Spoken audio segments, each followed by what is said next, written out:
organisations such as those organisations that support women and girls that have been victims of violence. And I'm actually going to be really cheeky, Josie, and pass over to my colleague Shona to talk about how our wider work in digital inclusion ties into the work specifically on digital inclusion and gender-based violence. Shona was next anyway, so Shona. Thank you.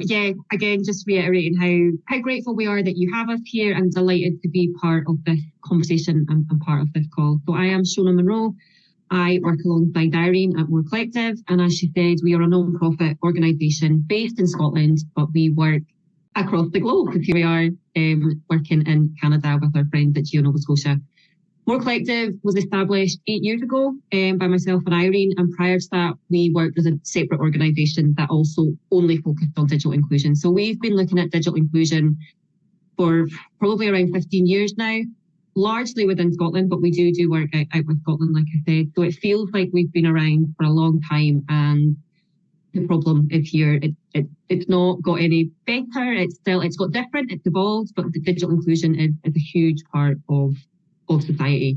And I said our wider work out with specifically gender-based violence, we ideally sit within the organisation. So we sit within the expert in that field, whether that is organisations supporting people at risk of homelessness, or organisations who support young people with care experience, or orgs that support older adults. We rely on their expertise within their area, and then we come along and sit and embed ourselves within that and look at the digital inclusion aspects. So we very much rely on partnership working and hearing what the barriers are for each separate organisation, because they're different for every single one and every single individual. So we like to really embed ourselves in an organisation, support the staff, because quite often staff also have barriers to digital. So it's sitting alongside them, finding what the challenges are, and then going on to support that wider community that they then support as an organisation.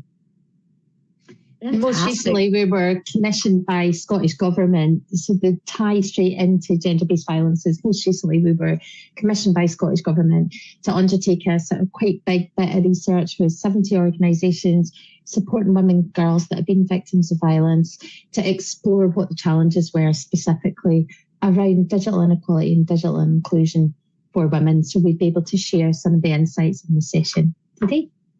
Oh, that's great. I look forward to that. Thank you both so much for being here. We're aware that there's maybe a little wee bit of time difference for us, so we appreciate you joining us. I'm sure it's got to be supper time there now. So next we'll go to Anne. Anne, would you like to tell us a little bit about your organization, where you're coming from, what you've been working on, and what your role is?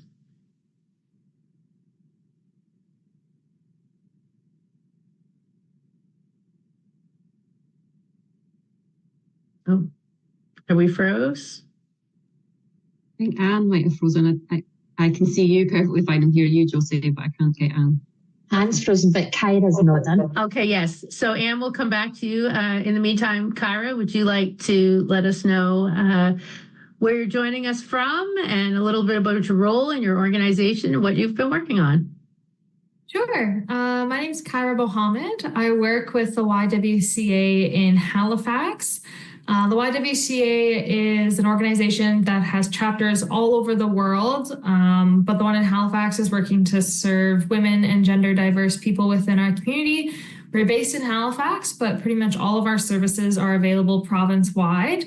My role with the organization is the December 6th program coordinator. The December 6th program provides financial resources and service navigation for people who are fleeing or experiencing gender-based violence within the province. Recently, I've been working on starting a new project to help some of these people that are fleeing violence receive grocery gift cards when they're moving into their new residence that are scaled for the number of people within their household. As we know, the cost of living is increasing, and setting up a brand new household is one of the most expensive parts of moving out and starting a new life. So that's one of the projects that the YW is currently working on right now.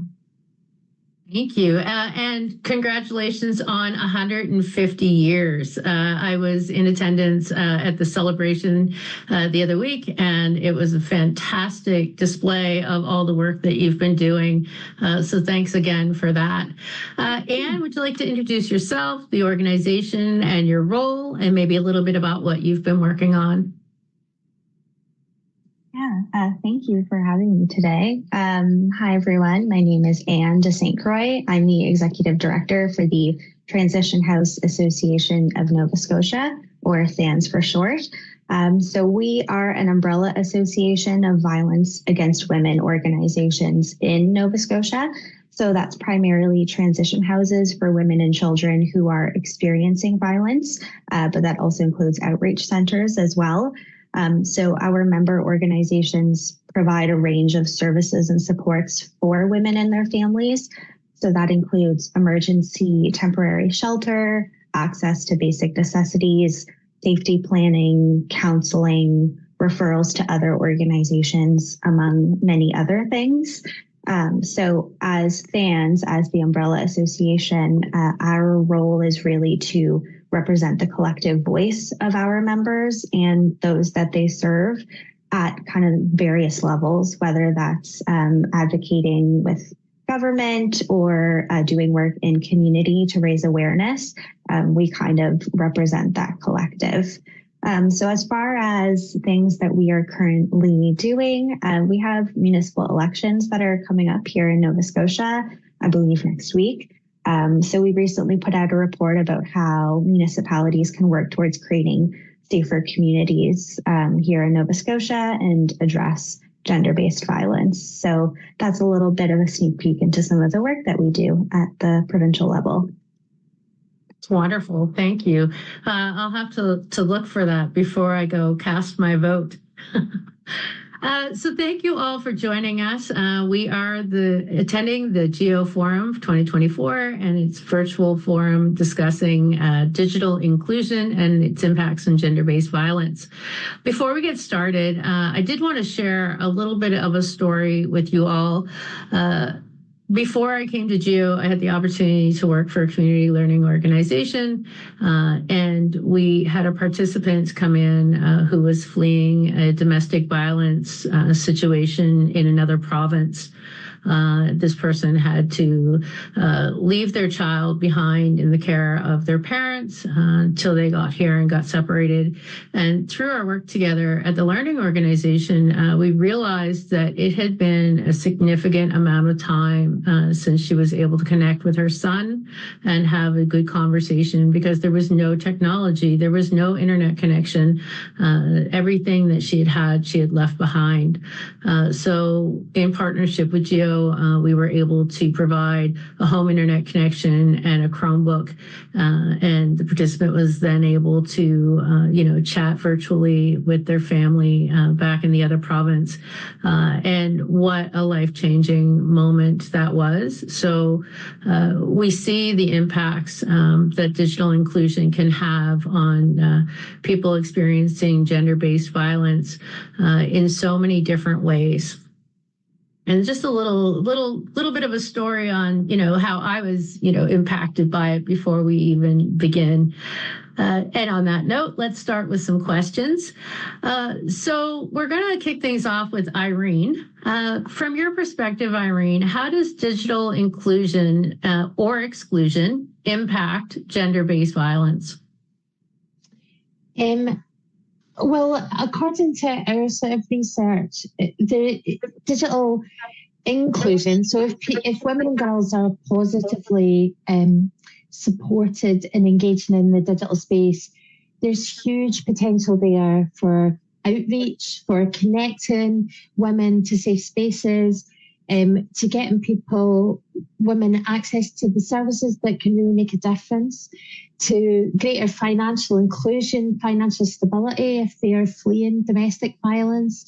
It can open up opportunities as well for employment, also for supporting their children as well in education, can give them access to healthcare, whether that's supporting their physical health, but also increasingly their mental health. If you're fleeing domestic violence, then the chances are high that you do need support with your mental health and well-being as well there.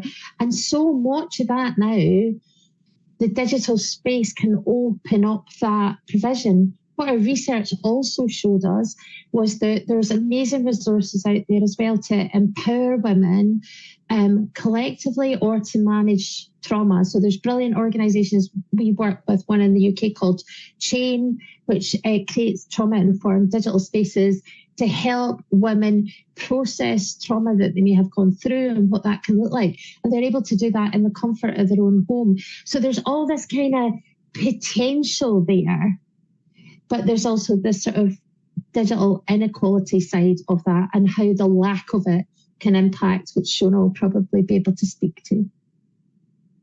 Yeah, certainly the lack of, just like for anyone that is digitally excluded, they can't access health services, they can't access their education services, financial services, so they can have that control over them if they are digitally excluded. And it also, we live in Scotland, I live in the Highlands, and it can be very remote and rural. So there is sometimes no other option other than a digital service. So that really limits women and girls if they are not digitally included. Our report also identified that the risk to going online was sometimes so high, they actually excluded themselves. And that was women that were victims of violence previously, but also the women that were supporting them would then be victims of that because they were supporting them themselves. So they would actually remove themselves from the digital space because of the harm that potentially caused. So they were self-excluding so as not to get trolled, so as not to get that anger diverted them, so as not to have that harm. So there was loads of different layers of how it affected in a gender-specific way is what we find. Oh, absolutely. I mean, we hear frequently, that technology is almost weaponized against people, so it can be a real fine line between making sure you're included or, like you say, having the need to exclude yourself. Caira, would you like to speak on that at all? Like, what are your thoughts? How does digital inclusion or exclusion impact people experiencing violence? Yeah, I mean, echoing exactly what you both just said, there is the whole concept that I see a lot in my work here in Nova Scotia of technology facilitated gender-based violence, as it's often called, like the stalking, harassment, intimate image sharing, sending unwanted explicit images, doxing, impersonating them online. I've seen all of these things come up a lot in my work. As well as keeping their partners digitally excluded as an intentional act of abuse as well. The coercive control is another form of gender-based violence that's been getting a lot of recognition lately, thank goodness. Coercive control involves isolating and monitoring, restricting, and manipulating your partner. So that's much easier to do if they don't have a lot of other social connections. A lot of the people we work with in my program, although we're based in Halifax, much of the people we work with are based in rural areas. And so this online inclusion in this online space is often a huge part of their social life and their social connections. So when that's taken away from them, they're incredibly isolated. And it does make it much, much harder to seek services. I know even some transition houses can have text as well or email with other service providers. So it really limits what they're able to do and how they're able to help themselves. So exactly what you're saying, it's kind of this fine line between the really intentional inclusion, but also some of the dangers that come with the exclusion as well. Absolutely. Anne, did you have anything that you wanted to contribute to that? I think I would just echo what everyone has already said. I think when I think about digital inclusion or exclusion, as Caira had mentioned, I think isolation is a tactic that many abusers will employ, and that can often mean physically isolating their partner from friends and family, but that can also extend into the digital space as well. So cutting women off from being able to connect with their friends and family or service providers or whatever else they might need access to. And I think what we have seen here in Nova Scotia as well is many of our transition houses are located in rural areas of the province. our province is significantly rural. So when women are physically isolated and then also isolated from these digital, like excluded from these digital spaces, they're really cut off from the rest of the world. And through our partnership with GEO Nova Scotia, we've been able to provide women with cell phones free of charge and with data. And often this can really be a lifeline for women, because if they do have an abusive partner who is actively monitoring their phone, we've seen cases where they will physically restrict access to a phone. So having kind of a device that an abusive partner doesn't know about can allow women to stay connected to friends and family and to reach out for help and support. So as everyone has already said, it really is a fine line. And of course, digital technology comes with so many benefits, the ability to connect and to access resources that you might not otherwise be able to. But we're also seeing kind of the flip side of that, which is the rise of tech-facilitated gender-based violence and the exclusion of certain folks from digital spaces. Absolutely. Thank you all so much for weighing in on that. So, Caira, what are you seeing happening today that's related to digital inclusion and gender-based violence? What changes are happening? What movements are happening? I think something that's been really interesting in my work has been interacting with youth, so people under the age of 18. We've been doing a bit more outreach with youth and communicating some of these potential harms and benefits of being included online. One thing that seems to come up a lot that I hadn't necessarily considered in depth was how these digital tools can be used to exacerbate and even precipitate real offline violence for people who are participating in these circles. So, for example, I was working with a girl who had her assault filmed and sent around to people at her school, which increases so many of the negative consequences from this. Is something she couldn't escape. She ended up moving provinces just because she couldn't get through this and couldn't get it offline. There are lots of different services she can use to try to get it offline, but at that point, everyone at her school had seen it. I'm also seeing quite a few perpetrators catching on to this idea of the phones being so pivotal in these women's lives as a protective factor and giving them a link to the outside world. So whether that's like physically breaking their phone or tracking and monitoring their partner through their devices and tracking their movements. Again, this kind of, as we all spoke about, this really does keep people very isolated and cut off from the people and resources that would act as kind of protective barriers around them, and makes it even more difficult to leave a violent or harmful relationship. Another thing I'm finding is that there aren't as many accessible options for digital services in Halifax or Nova Scotia broadly. So, for example, when the Halifax Public Libraries went on strike for a couple of weeks, that was a place that a lot of women and people I work with went because it was a safe place. If their partner was tracking their phone, that's a safe place to be. It's a safe place to access the internet without your partner knowing exactly what you're looking at and what kind of help you're looking to receive. So there's not a lot of places like that. There's kind of those third places that people can be and exist in. So that's something that's becoming increasingly important in my work. As Anne mentioned, like our province is so incredibly rural that having those services that people can access is becoming, I think, increasingly important. Absolutely. Yeah, I know, like Irene, Shona, we've talked before about having, a safe online place that people could go and maybe their abusers wouldn't know where they are, like what they're accessing on that site. But I never really put a whole lot of thought to the limited number of physical safe places that we have to go. And did you want to weigh in on that? What changes are you seeing happening with digital inclusion? I think, at least from my perspective, I think there was a real move towards digital inclusivity during the pandemic. So obviously, while everyone was staying at home and isolated, there was a need to kind of offer more alternatives. So, whether it's virtual counseling services or whatever it might be. But I think what that also highlighted, particularly in Nova Scotia, is that there are still so many corners of this province that cannot connect to internet, and that there are some real like dead zones. So I think for us here in Nova Scotia, that should be a priority for digital inclusion. It doesn't matter what services are available online if those folks can't access it at all, can't connect to the internet. So I think that's, a conversation that I'm seeing happening here in our province.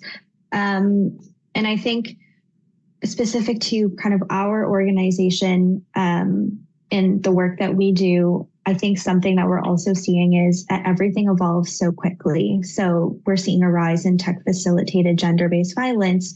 And as Caira had mentioned, like abusers are starting to catch on.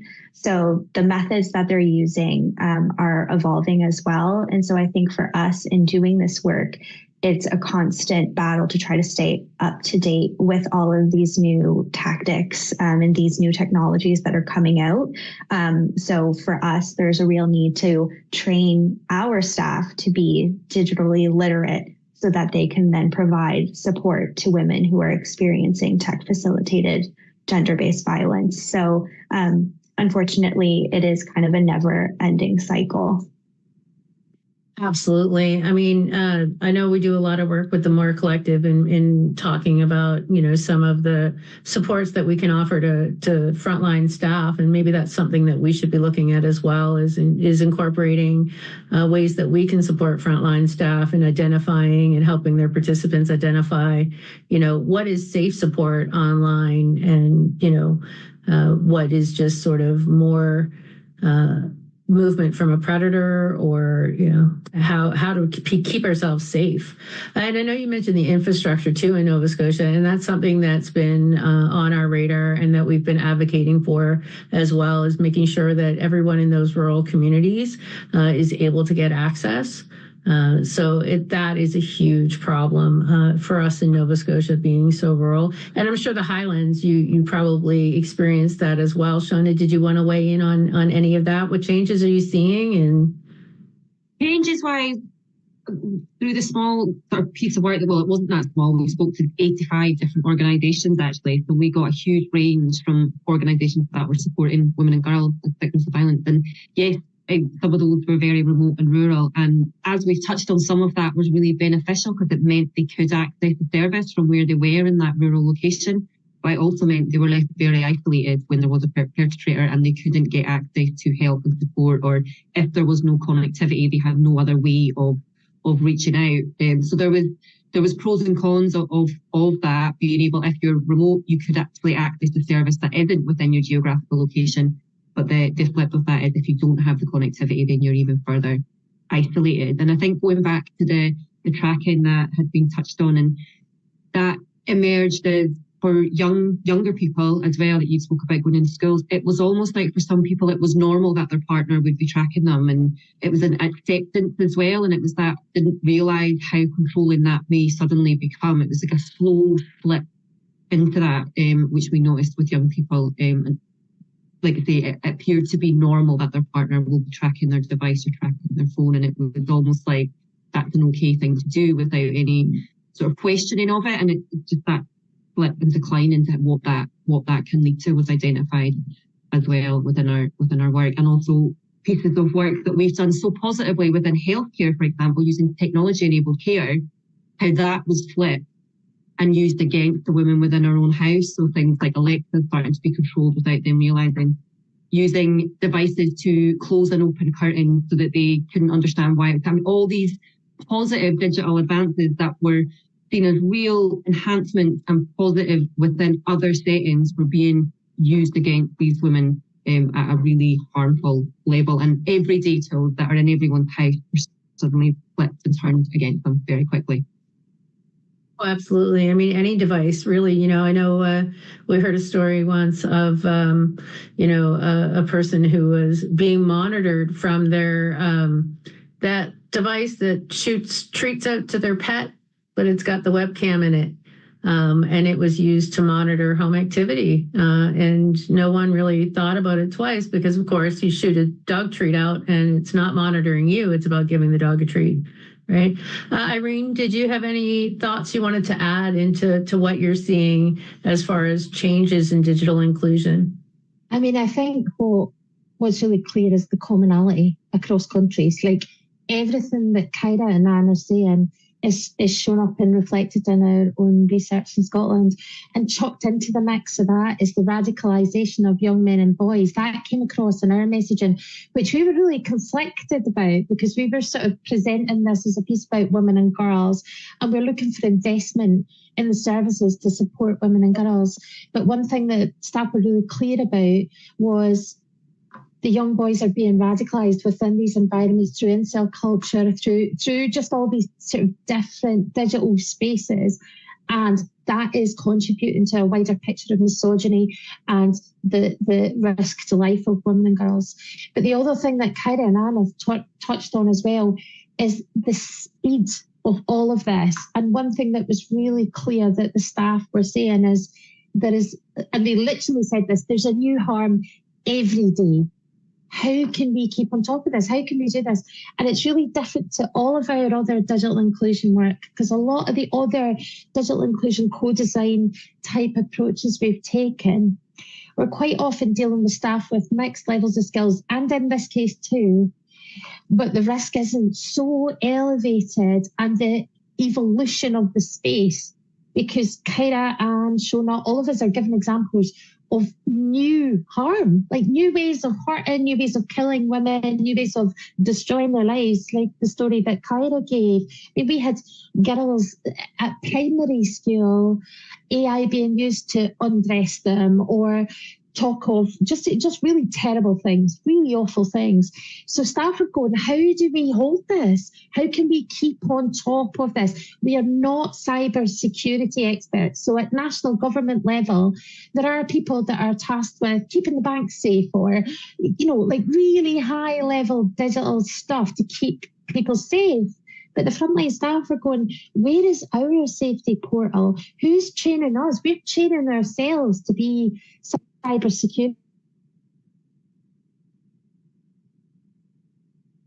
experts. And where is the portal new and emerging harms are? We're just finding that out through stories we are sharing with each other.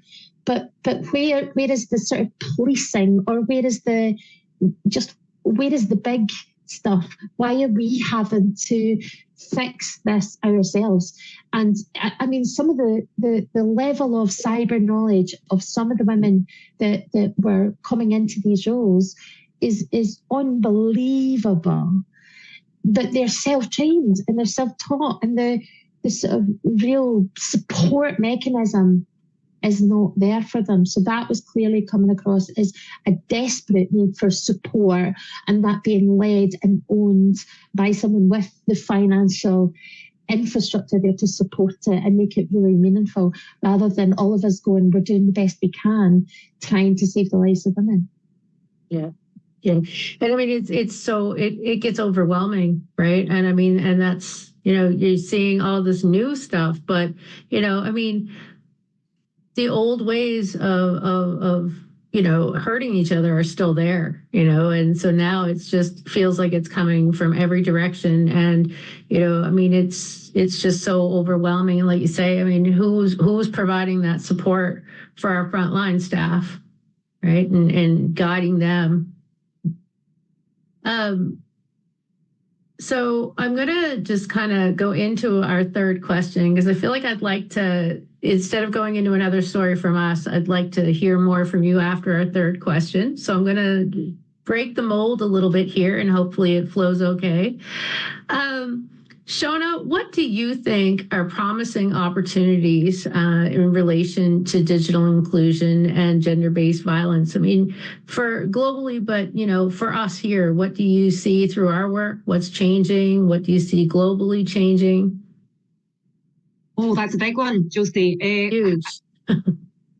So touched on some of what we all know digital can be positive. So how do we, and I think like Irene said, how do we take control back and support women and girls to use it to their benefit? So there's things like, talk about AI is at the moment largely the workforce is men. So subconsciously AI tools are quite male dominant and what's being presented back. So how do we get women and girls into these industries? How do we support them into it? How do we change the background of what digital technologies are? And I don't think we've all got the answers for that, but we have to keep supporting the women and girls and keep encouraging and trying to impact the positive that digital can have. Like I touched on some of the technology enabled care tools that are fantastic and can have real positive impact, but how do we limit the risk there and protect the women and girls? I don't think I have an answer for you, Josie, right now, other than to continue to support the organisations that you've got on the call and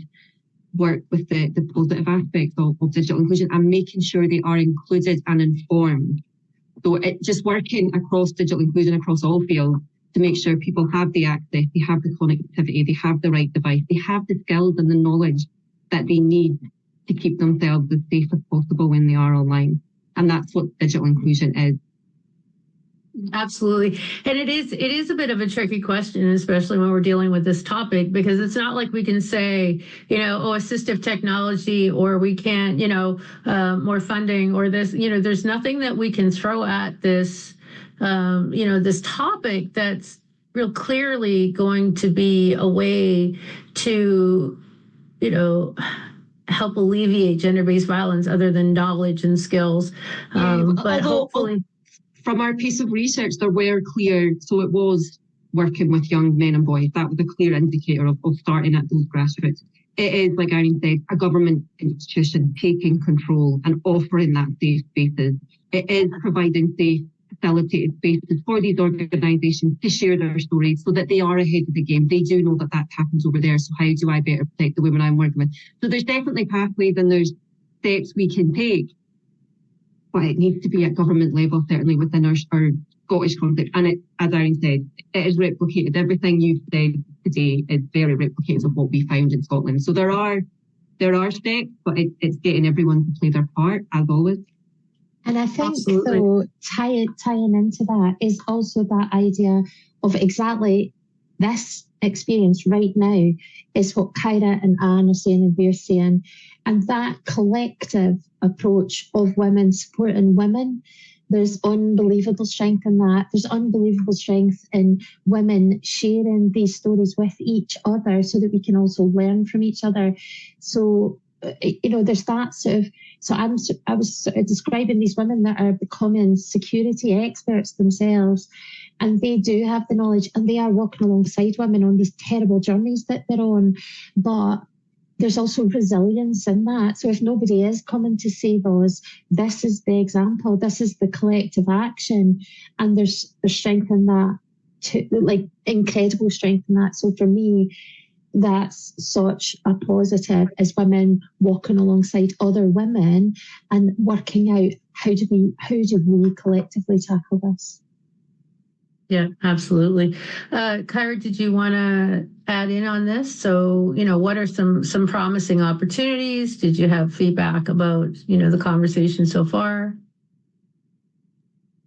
Yeah, I think, as you've all kind of spoken about, like gender-based violence is one of the very tricky things to solve or to fix without kind of approaching it from both a ground up and a top down in tandem with each other. But one thing I would like to see here in Nova Scotia would be for us to treat online gender-based violence as seriously as we treat in-person gender-based violence. Shona and Irene, you guys kind of alluded to this idea of like this deep online misogyny that we're seeing. I think that should hit more than just red flags. Like, I think that should be a bit more monitored and regulated, because we are seeing the real offline effects of these. Gender-based violence is a continuum of harm. And I think like the tech facilitated gender-based violence, as well as just online misogyny and comments about women and gender diverse people, is just one point on that continuum. But I think it should be treated, just as seriously and just taken as real as in-person, offline gender-based violence. That's something I would like to see. I would like to see more. It's impossible because it's ever changing, as we've all spoken about, but more training for service providers of how to help our clients stay safe with their devices.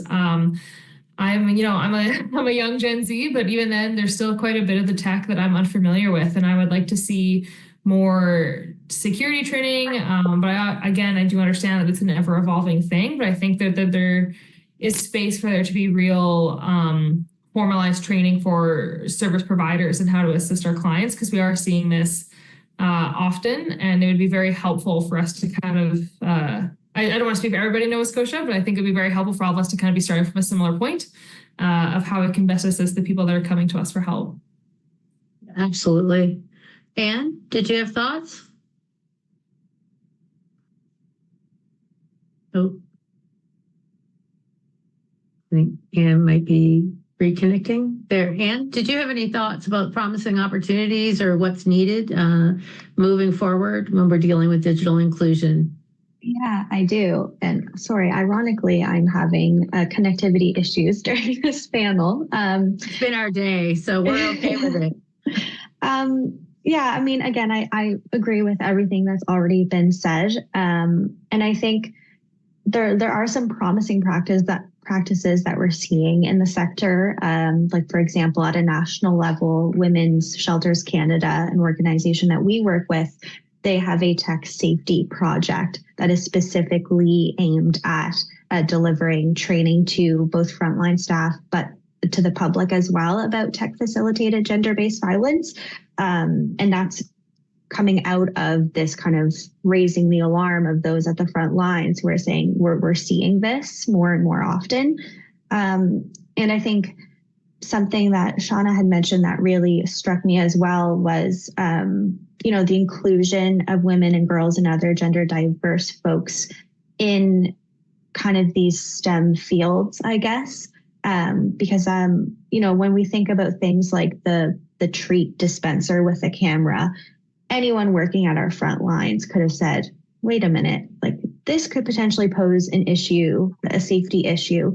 So I think when these technologies and these programs are being developed, if there's more diversity in those rooms, then I think we can maybe start to curb some of these issues rather than reacting to them as they come up.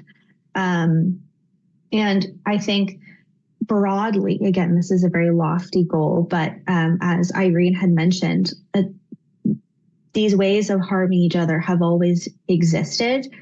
I think tech-facilitated gender-based violence is just another extension. It's another method of harming each other that are rooted in the same issue, which is misogyny and gender inequality. So we need to address that culture before we can do anything else. So really with fans, that's kind of the work that we're hoping to do. And as Shona mentioned, that means engaging with young men and boys as well, and those who historically tend to be those who perpetrate harm against women and gender diverse folks. So it's a multifaceted issue that doesn't have a single solution. But I do think, one of the first steps is having these conversations. And as Irene said, women sharing their stories and collaborating and working together. One of the things that we've also got in Scotland, which is really kind of helping in lots of ways, is legislation starting to support things like intimate image abuse, and that being a recognised crime with reporting portals for things like intimate image abuse. Certainly the sharing intimate image abuse of minors and the ability to report and get those images taken down. There's a sort of very straightforward reporting portal for children, and we now see that for women, girls and gender diverse folks as well. So intimate image abuse, as an example, is being legislated against in Scotland, which is really positive. And we've got other examples of legislation trying to keep up. Deep fakes are also covered under that intimate image abuse, because we're seeing a rise in deep fakes and that being used in sort of homemade porn and what that can look like. So I think legislation is also kind of key. Yeah, for sure. I mean, it's not enough to to prevent it from happening, we have to remove it as well, right? And I think it's really important too, as we're all talking, I know we've highlighted, the abuse in rural areas, but we want to make sure that we say too that it's not just the rural areas that are problem zones. We're recognizing that it is everywhere, and everywhere has their own sort of, different characteristics of risk and how things play out. So I don't want it to look like we're only talking about, rural areas today. I did want to address a couple of the questions. So questions are starting to come in.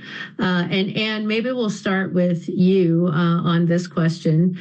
Whose responsibility is it, or should it be, to ensure that privacy and security are baked into digital tools that are available to women? I think that's a great question. And I don't really have the answer, but I guess like the two common answers that are given are either the companies that are creating these, whether it's like a social media platform or a technology like the treat dispenser, or it's government. So I think those are the two that are commonly given. And then I think when neither of those bodies regulate this, then that's when the work falls on those at the front lines. And I think that's what we're seeing right now. So I don't know exactly what the answer is. I don't necessarily think that private companies are incentivized to put in kind of restrictions that protect privacy. So I think in that case, it probably should fall on government. But I don't think, unless that this issue is raised to a level where government feels compelled to act, that they will necessarily do so. So again, I think it's a great question with a complicated answer, but that's kind of where my mind went. Yeah. I think that's the case with all of these questions. Irene, did you have anything that you'd like to add to that, or is it? I completely agree with Anne. I think it sits at those two levels, but one of the issues, without wanting to sound too lefty, is when we are living in a capitalist society, everybody's data is money. So if government is not just incentivise, but legislate and coerce private companies creating the tech to start with privacy at the start of the product or the service or whatever it is, they need to be sort of forced into that situation, because of course those private companies want to benefit from that data collection. They want an insight into people's lives, and it's not necessarily that they're not considering the harm. It's just that they're really not considering the harm, if you know what I mean. They're thinking about how do we make the product the best it can be, or how can we sell more of whatever. But they're not thinking about the risk to the individual. So I think it's not just about incentivizing, to be honest. I think it's like forcing them to do it. Like go and you start with that high level. But totally agree with Anne. Yeah, absolutely. Shona, did you have anything else to add? I was just going to say, I absolutely agree with both Anne and Irene. And there has to be that wider responsibility and that forced taking responsibility for what that means. But I think we also have to look at it from a digital inclusion angle and making sure that when people are using the tools, they understand what that means for them. So what does it mean to click, yes, I accept your terms and conditions? Because we all do it. We don't really understand what that means. So how do we help people make it simpler, force the companies to make it simpler, so that when they are using these tools, they understand how their data might be used as well? So it's about, and that's probably a government level, embedding that within a school education, within wider community education. How do we digitally include people to be media literate, to understand when these tools are being used against us, and why they're targeting us, and how they can themselves protect themselves by doing certain things in digital. So it's definitely, yes, there has to be a much bigger, wider control, but I think we also need to support individuals to be able to take control, because there'll always be vulnerable people within our communities that don't know how to do that. And yeah, I think that's definitely part of it as well. Absolutely. And Caira, did you have anything to add to that? Not really. Honestly, you guys, you summed it up very, very well. All three of you, I think you made some really good points. Nothing on my end. All right. Oh, fantastic. Thank you. All right. So on that note, Caira, don't unmute yourself. We'll go to you next. So are there digital solutions for intimate partner violence during pandemics when survivors are isolated with their perpetrators? How do you balance the pros and cons in a pandemic context? Again, I feel like my answer is going to be a bit of a non-answer, unfortunately. I think that these balancing safety, whether it's your physical safety in an abusive home life or it's your physical and health safety within a pandemic context, I think it's a very individual pros and cons. I don't think that there's a blanket statement that works for everybody. I know even now I work with people, and I'm sure we all do, that are immunocompromised and are still struggling with the effects of the pandemic, whether or not they've had COVID or they're still trying really hard not to get it due to their other health concerns. So I think it's a very individualized thing. I do agree with what I think it was Anne that mentioned earlier. This big push to digital services during the pandemic did make a lot of our organizations more accessible to a lot more people, which is really good. But I think it's also important to recognize that online is not always safe for everybody. So I know, like, for my organization, we do a lot of outreach in public places, the safe public places, again, that are, if your partner's tracking your phone, it's not unusual or suspicious for you to be accessing that location. So things like that, I think the digital space is not a solution for everything. It can really, really help in a lot of circumstances, but I don't think it's like a panacea for solving and getting people out of harmful situations. I think it's really great for where we are now, but we need to remember that there does still need to be in-person solutions for this as well. So I guess my non-answer very much is that it really depends on the person and what would work best for them and their circumstances. Absolutely. And did anybody, Shona, Irene, did you have anything to contribute to that? No? Anne, did you want to? No, not much. Just that I agree with Caira, and I think that's when our transition houses, our frontline staff are doing safety plans with folks, like, it's very individualized to that person's circumstances. So that I would just agree with Caira that it really does depend on the situation, but that the solutions are not solely based in either digital inclusion or inclusion in other spaces. Right. Yeah. And it's very much like it is with any topic. I mean, every situation and every person is unique. So it's hard to kind of figure out sort of, a blanket digital solution for everyone in a situation like that. Because, of course, we're talking about everything was new during the pandemic. Nobody knew what to expect. And we had, some households where everyone was home all the time and no one was leaving, even to get groceries. They were being delivered from homes where people were still asked to go to work. So in those situations, I think it's really hard. And it kind of falls back again to making sure that there's ways for safe communication in various situations. We have a question that kind of goes back to talking about whose responsibility is it on privacy into the tools. And it was a follow-up saying that, we have regulations for how controls over children and youth use their digital tools. Should government be applying pressure on vendors? Right. So should we be applying the pressure to put regulations in place on these digital tools?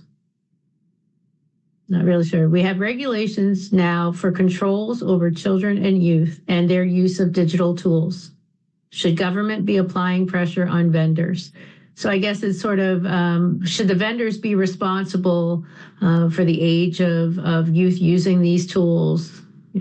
Is there ways that we can make sure that the youth aren't being subjected? I definitely think they can do more, Josie, with the control they have. But I also think, we've got legislation, and in the UK, we also have legislation about when children should be allowed on social media and age and things. You can ask any primary school class, and they're all on social media, and they're all 10 or 11, not 13 or 14 as the regulation states. So, yes, there's more that should definitely be done by by the social media accompanied by that. But again, I think it comes back to digital inclusion, making parents, carers, children themselves aware of what the risks are and what they're being exposed to. So I don't think there's a clear-cut answer of this will solve it. I definitely think they can do more as a company, as profit-making companies, they could do more. But I also think it comes back to education and inclusion and helping them understand what is safe and where that goes for parents and carers as well.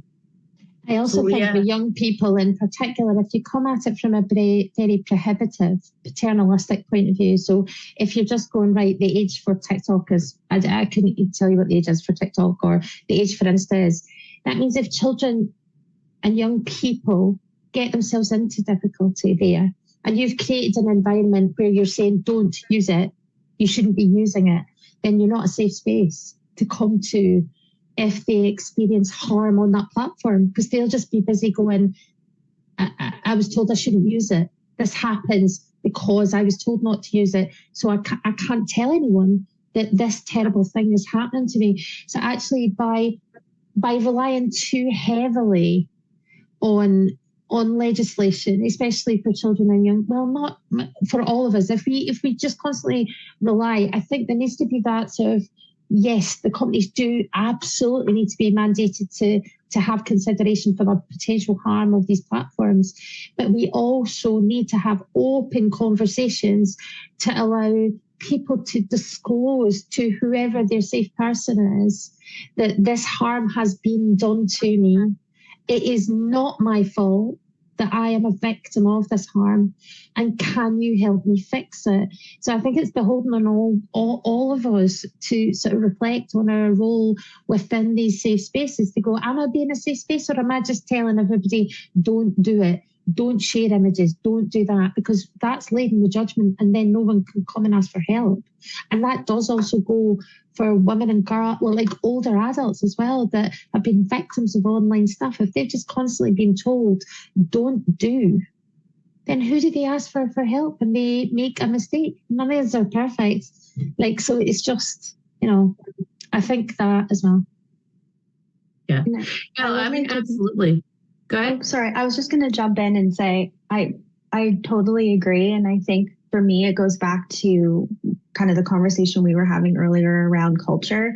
And I think it was Shona that mentioned, it's very normal among youth, for example, to be constantly sharing their location with their friends or their partner or whatever it is. So changing that culture through education and awareness, I think, is really, really important. And I do think there have been, we've seen examples of social media companies or tech companies or whatever it might be kind of reacting to the pressures that are placed on them, whether it's from the public or the government. I was reading recently that I don't think it's implemented yet, but soon Instagram is going to make every account for a user under the age of 18 private. And that was as a result of kind of advocacy around those working with children and youth. So we've seen examples where we know they can make these changes. And so because of that, we need to continue to push them to do those things. And then, simultaneously going in with the education and awareness piece and the digital literacy piece. Yeah, absolutely. I mean, we say like the regulations, tighten down, but, and Irene, you said, it's the age, anybody can type in their new birth date to be any age they want. And then it's almost that comes back to that age old victim shaming, right? Oh, you shouldn't have been on there, or, oh, you shared this, so now it's your fault. So yes, and it comes back to, and everybody learning those skills and recognizing, and having the safe spaces, and being able to report when something's happening. And it says, okay, so then a little clarification, because I think I misunderstood the question. So we have 2 minutes to sort of address this. It says, should there be regulations forcing vendors to provide digital supports for women like there is now for children and youth in use of digital? So should vendors have to provide digital supports for women? Do we think that that's something? Do we have an understanding of what they mean by what they're supporting with children and young people? What they're saying is being regulated there, I guess. Okay, so we'll leave that there for a second. Could you just clarify what you mean by digital supports? And if we get a minute, we'll come back to that before we go, because I'd like where this is going, I think, if I'm understanding it correctly. And in the meantime, hey, we have a winner. So just a flashback that there's a door prize of a $250 Orchard gift card. It's going out. And Orchard is one of our partners and a provider of refurbished mobile phones. And that is going out to Hoon Choi, and we will reach out to you, Hoon. I have your email, and we'll arrange a way for you to get your door prize. Thank you so much for participating today. I'm still waiting to see if there's any clarification on that. So in the meantime, final thoughts, Irene. What's a message that you would like to deliver to the world? We're all watching. No pressure. No pressure. Yeah, no pressure. I think it's that sort of collective action for me. It's always sort of really exploring how not just accepting that this is how it is, but pushing against it and doing whatever is within our gift to do that. But definitely that collective action. I like it. Shona? Yeah, there's not much more I can add to that other than, yeah, absolutely. It has to be, I touched on it in the session before, and it comes back to digital inclusion being everyone's responsibility. And in this specific lens as well, it is that collective action and not accepting and constantly, pushing back and pushing back on organisations and government more to go, you can do more. Absolutely. There's always room to do more. So let's do it. Still nothing yet on feedback. So we'll leave that. And the person that asked the question can always reach out to us at GEO and we can deliver some answers and hunt them down or whatever. Caira, did you have a final parting message? I think as we've all spoken about today, everybody has the right and deserves to live a life free from violence and control and fear. It seems like the digital space is just kind of our new latest ground that we're fighting in this fight. As I mentioned before, I think like we're all just torchbearers for this leg of the journey. So just keep up the fight and hopefully we can regulate the digital space a bit better. Thanks. And Anne, real quick, we've got a few seconds left, a minute. Okay. I agree with what everyone has said. And I think whether it's tech-facilitated gender-based violence or physical violence, again, it's all rooted in misogyny and gender inequality. So all of our efforts need to be geared towards addressing the root causes of violence. Thank you all so much for joining us today. And my final message is, I guess, just remember that we're never able to visually see where the violence is happening, and anyone and everyone could be experiencing violence. So always have an open mind and an open ear and be that support and do more. So thank you all for joining us today. If you do have any questions, you can reach out to us at GEO, and there is the feedback form as well that you can put your thoughts into. Thank you all so much for joining me. As always, I talked too much and ran out of time, but I appreciate you all and have a wonderful day. Thanks very much. Have a lovely day, everybody. Thank you. Thank you.